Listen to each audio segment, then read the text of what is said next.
Hey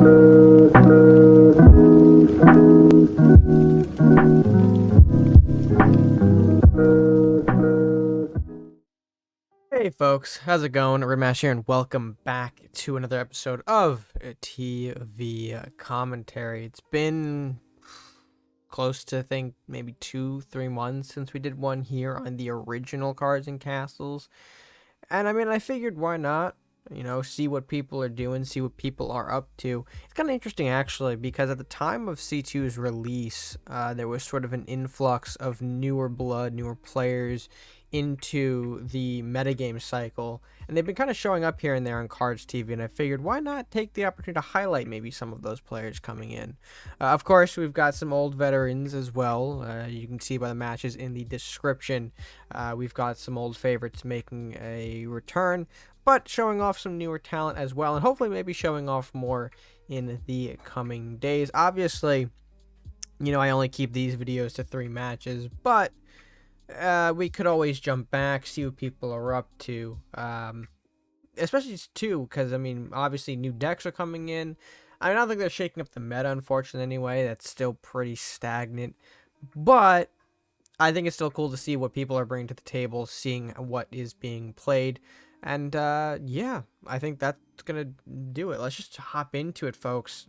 Game number 1 starting now. Alright, folks, so for that game 1, it is going to be Kooks taking on Ralluph. I think I butchered that, but we're going to go for it.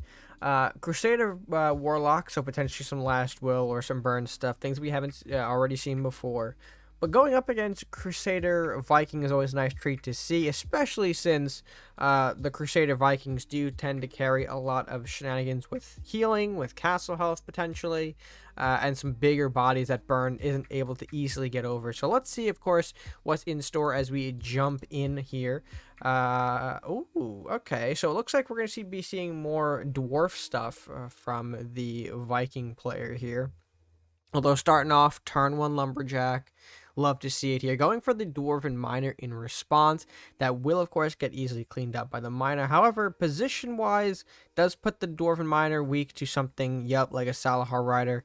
Rider going to get big value here, being able to pick off the Miner as well as chip into the castle.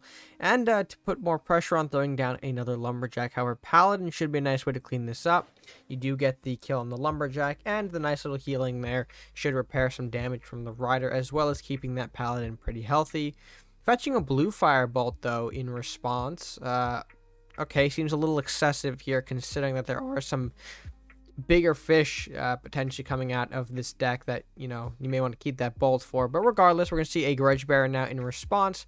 Going to follow that up with the Fear, so of course pushing back the Grudge Bearer. He'll take his time to get onto the board. No big deal. Construction plus the Blacksmith, though. Okay, so going for the preemptive Construction, I guess getting a little bit more castle health back is okay.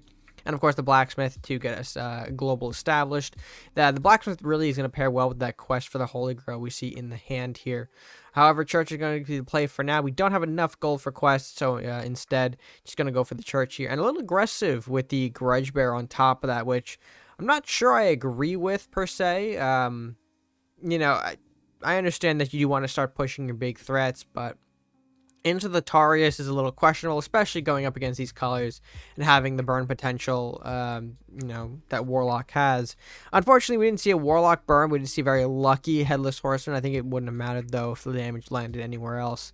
The Horseman at that point would have just traded. But it goes to show that, you can't really be too aggressive. You also are the bigger late-game deck, so it makes sense that you can easily overpower the opponent later. But looks like we are going to play the quest now using one of those knights to lunge into the books here, which is cool. Going to cut off a bit of draw there from our opponent. And into the second blue fire onto the second paladin. Alright, well, that's unfortunate here. Again, a bit more aggressive with his units here, kind of pushing them all forward. Not necessarily agreeing with that play here, but Craxus now is going to be a very, very big play here. The Tarius can bop away a bit of the health here, and if he has a global, that's going to be unfortunate, but it looks like we're not going to do that unless, no, we are not. Okay. So don't have any sort of Flame Storm to weaken the Craxus beforehand.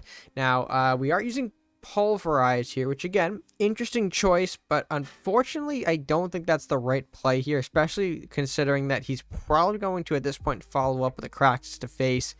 And I don't necessarily like that because at this point, this opens up the Kraxus to potential weaknesses.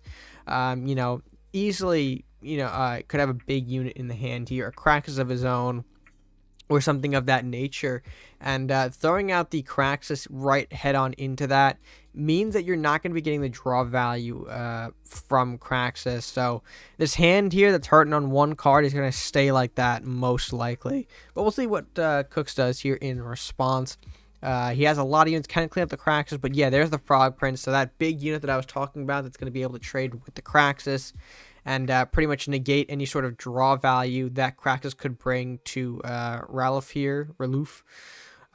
It does quickly disappear when the Frog Prince just strikes into the Kraxus here. And following up with a nasty Arcfire to Blacksmith. I mean, I don't think the Blacksmith is doing a hell of a lot, but recognizing the potential for late game scenarios, he is cleaning up now. Probably also to empty the hand, too. I mean, his hand is looking pretty fat here. I think 8 cards, if I'm counting correctly. 9 with Arcfire, but now down to 8. So, yeah, a lot of cards in the hand here. So, probably using that to kind of just empty some space for some new draws later down the line.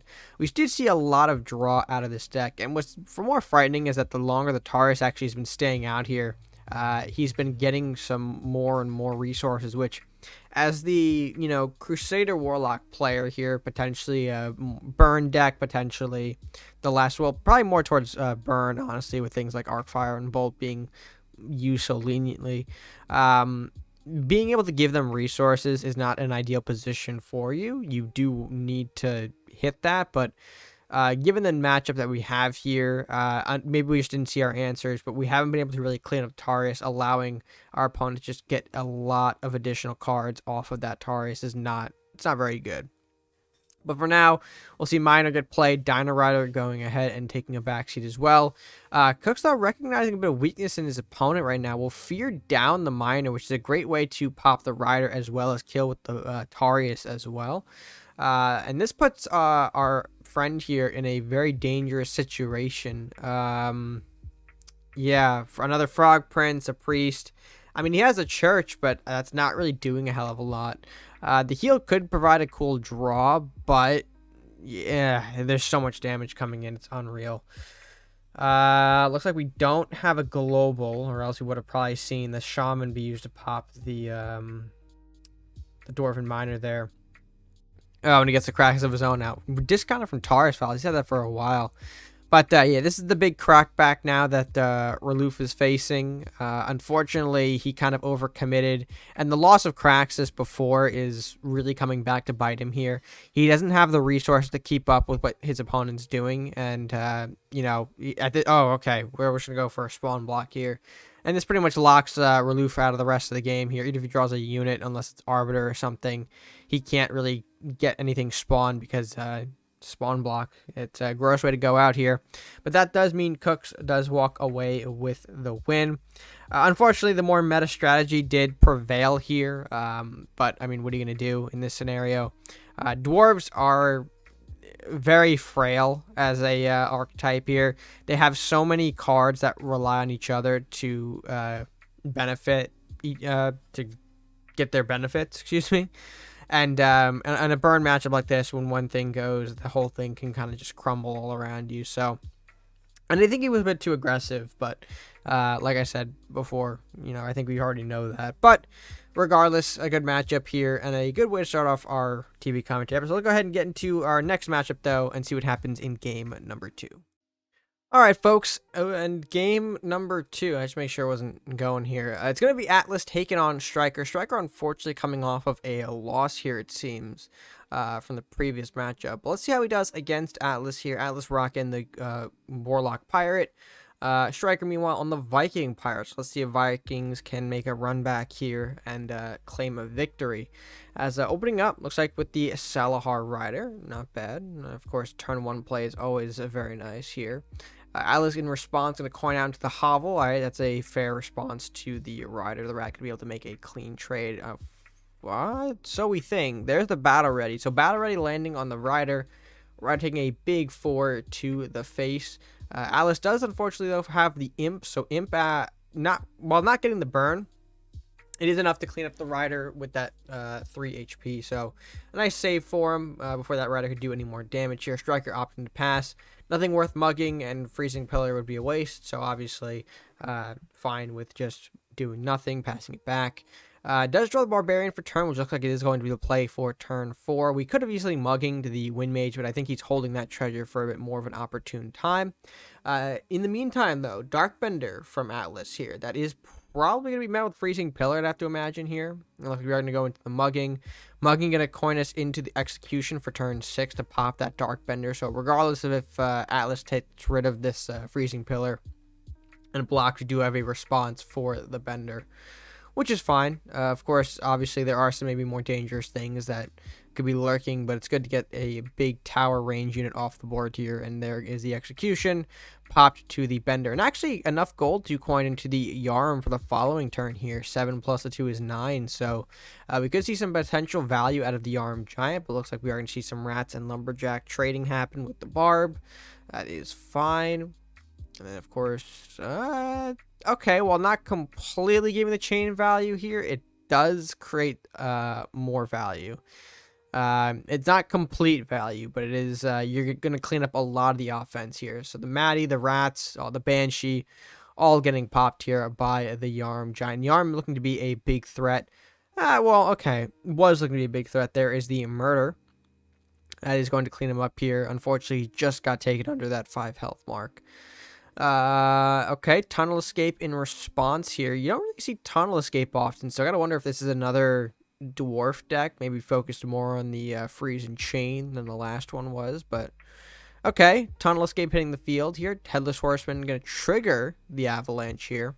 Will pop his 3 damage into the castle, so keeping both dwarves alive. Okay, well, keeping one dwarf alive, looks like. Disintegrate landing on the bottom dwarven miner here. We'll see. Okay, Villaroth, interesting choice. Gonna push that up with the Drake Dance. Yep, we are. Of course, the miner gonna go ahead and pop into the Horseman as well.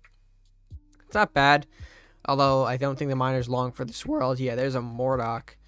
Mordok's gonna hit pretty hard. And actually, yeah, that might clip the Villaroth too. The Banshee, yeah, being taken up to that 4 attack here does pop the Villaroth. I think the Banshee actually was the best scenario for him to pull in that case here. Since Villaroth is popping whatever attacks it, you know, pulling out something like a Wraith here and losing the Wraith entirely would not have been ideal. So getting the Banshee to get the spell, I think, was the better value here for Atlas. But of course, going to go ahead and continue the matchup here. Looks like Striker is facing the same problem as our friend from the last matchup here. He kind of overcommitted, and now is really facing the problem of my opponent's got more resources than me. I might just die here. We're going to see Inspired. No, what was the card? The one that gets you the 2 units here out of the Crusaders. Yields him a Berserker, Witch Bolting the Armory away, establishing an altar. And yeah, this feels like it's going to be over pretty fast. Cloak of Ice and the Questing Knight. I don't really think that's the greatest of plays here.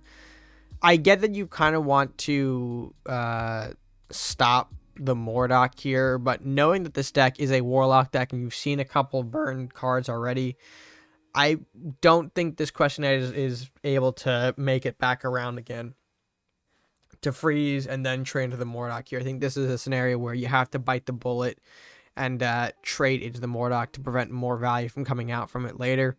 But we'll see. We'll see what happens here in the Hovel, of course, going down as well, because there's not much else we can do. And yeah, there's the execution, popping the Questing Knight, allowing the Berserker to come in as well to establish itself a little bit more. And we still, unfortunately, have this Mordok lurking around, which is not good, and we do need something big here. Temple is not the big thing. We can see Temple come down. The Rat gets some good value here, popping 3 Rats for 1 as well as the Mordok, but at that point the Horseman gonna pop out and it's all gonna be over, unfortunately. So Vikings not able to get the job done, it looks like, for now. But overall, a good matchup here for Atlas. Survived against some of the early attacks, but, you know, Striker never able to kind of fully commit to anything bigger and kind of just petered out, which is unfortunate because I think these colors can do a lot. They can be pretty scary, but sometimes you just don't find whatever cycle tools you have in deck, which aren't really few. I think there are a few, but not really for the color. Anyway, I'm getting ahead of myself here, folks. Good matchup for Atlas. Let's go ahead and take a look at game number 3 now and see what the grand finale of this episode has for us. Alright, folks, and for our final matchup for today, it features two guys who are no stranger to being on the series, as well as no stranger to being within the leaderboards, as we've got Wazz taking on Tucker, both of which have earned top 15 this month, it seems like, so, you know, big claps to them in the comments. But it is going to be a matchup featuring some unorthodox color choices. We see Tucker on the Pirate Warlock, which probably isn't that mysterious or unique. You know, Pirate Warlock is a color choice that we've seen today, but, you know, not prominently a place in the meta, so, you know, that seems fine. But Wazz going with the even more mysterious colors of Ninja Crusader, which have some options here, but usually have not been very good inside of the competitive scene, if you will, the meta, if you will. But very curious on what both these guys are bringing to the table, so let's not delay any further and get into the matchup here.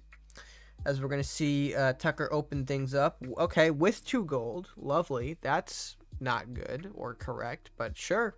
Go for it. This is going to lead Wazz into the coin Masuda here. Alright, as a response. Maybe it's a visual glitch because it didn't play out both lumberjacks.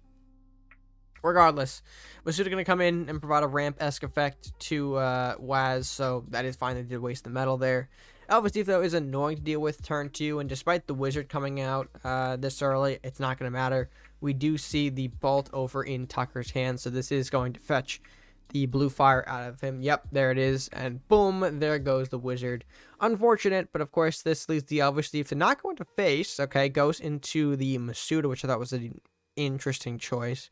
I would think that you could have gone for face damage and forced more ramp out of your opponent because they had to connect into the Elvis Thief, but okay, that seems like an interesting call here. We're going to see the Magic Eater get popped with the Dagger Storm, plus the Captain, which is fine, I guess. We're going to see the Alpha Strike on the Blacksmith. That's a hell of a commitment to the removal of Southport Captain, but sure, I guess why not? And Lumberjack going to go ahead, pop out here. Lumberjack connecting into the Blacksmith here, followed up with the Shaman play. And I do think that we are playing with a visual gold error, because of course we're always floating in the 1 gold potentially. We could have gone for something like, you know, Shaman Armory there, but instead opting to trade a whole lot more and expend to 7 gold. Which is a bit unusual, especially since we gotta watch knowing that that gold count isn't always correct, but I think we'll manage here. Of course, Darkbender is going to be the card here. Shaman, Elvis Thief pushing more damage. I think this was a bit of an odd choice, considering that we didn't play one of the armories here to make our unit stronger. We do see a Demon Hunter on the board, and that, of course, can clean up things very quickly. So to not have any sort of global buffs to equal things out is a little concerning.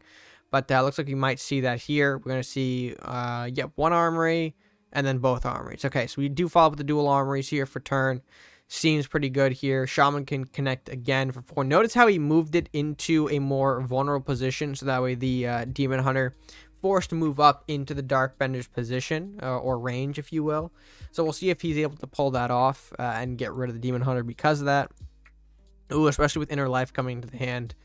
Inner Life can be very big for Wazz. It's a free sort of 1/1 for all of his units here that they don't really need to be, I guess, being aggressive for. So you can just kind of sit back for turn an Inner Life. But, alright, we're not going to do that yet. Armory, Masuda, and now going for the Inner Life. Okay, that seems fair here. So a couple of Awaken triggers going to pop off here if Tucker can't clean things up.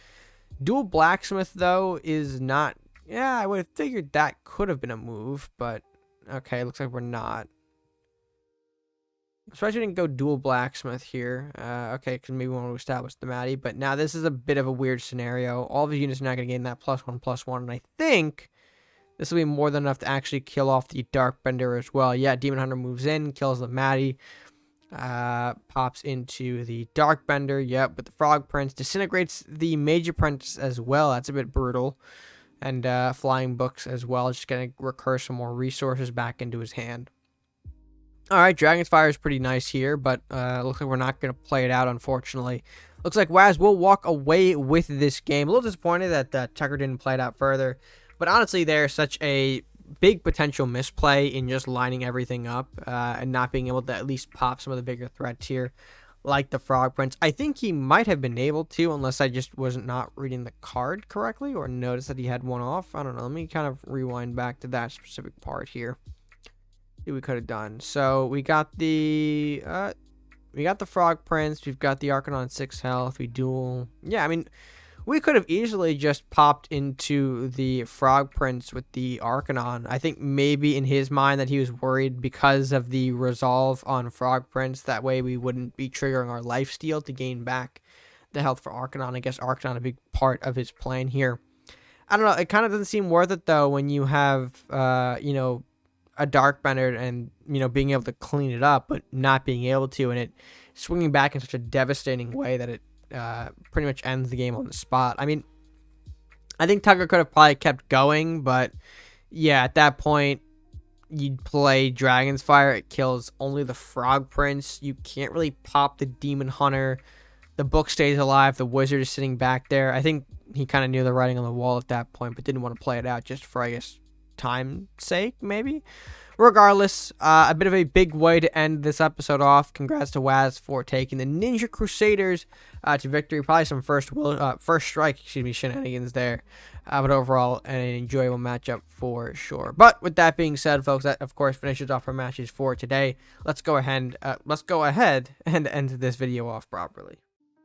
Alright folks, and with that being said, this is going to of course finish off our video for today. Let me know what you guys thought of today's matches by leaving your thoughts down in the comment section below. And while you're down there, if you haven't done so, be sure to leave a like on the video, show that you enjoyed it. Be sure to share it with your friends, and also subscribe if you're new or haven't done so already to the channel. Subscribing is completely free. And of course, it helps the channel out with no additional cost to you. So, I think that about covers it for now. So, until next time, guys, stay gaming.